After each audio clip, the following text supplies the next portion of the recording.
If you guys are anything like me this morning, you've got a lot of thoughts rolling through your head. If you paid attention to the news at all, obviously you saw that last night someone took a shot at Trump. By the grace of God, just grazed him, turned his head ever so slightly, and probably is what spared him, honestly. But it just provokes a lot of thought. And one of the thoughts that I had is that, I have to wonder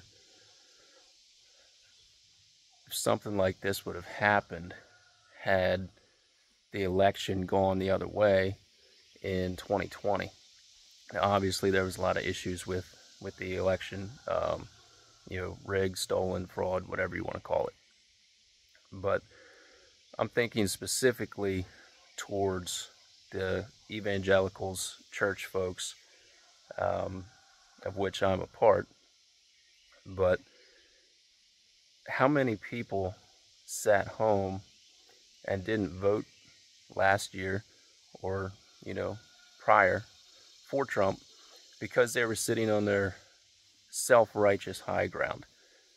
Oh, he's had multiple wives. Oh, he said terrible things about women.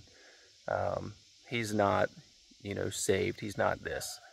Basically sat on their moral high ground, as if they were above that. Well, I think that you're part of the problem, honestly. And the reason I say that is because if you would bother to pick up your Bible and read through it, you would notice that the people that God uses, whether it be David, Abraham, or others, none of them were perfect. They all had multiple women, multiple wives, all these things that you hold against Trump, that you stand, and act like you're above. And when we have church leaders that are,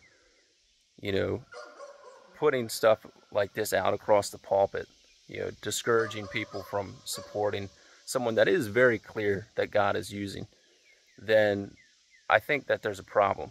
You need to pull your head out from your backside because you're not paying attention. You don't get it. It has been clear from early on that God is using Trump. He's not perfect, no, but I think that even through this process, God has pulled Trump closer to him. Ask Trump this morning if he believes there's a God.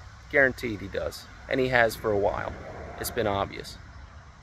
But, when you have church leaders that are discouraging or disparaging stuff like this, and even if it's going to the point of saying, well, we're in this world, not of this world. Yeah, all true. But that doesn't mean that you shouldn't be involved in this world. You have so many people, good people, that are staying out of stuff like this because that's what they've been told. That's what they've been taught, brought up in church.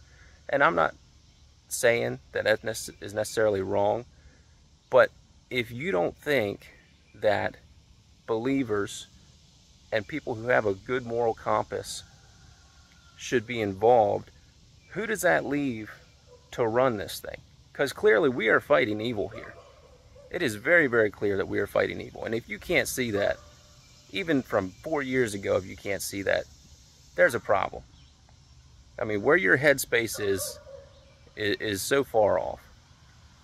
So just because someone who is running doesn't look perfect in your eyes doesn't mean that God's not behind that person and that you shouldn't be supporting that.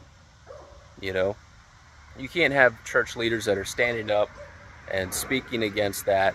Oh, the wealthy, oh this, oh that. It's not true. Look at the people in the Bible who God used.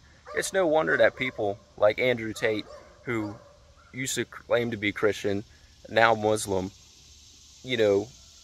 have such strong things to say about Christian nations, because we've become so tolerant, so allowable of everything that there is no backbone. There is no leadership. Not in churches, not in the family, not in communities. It's disgraceful.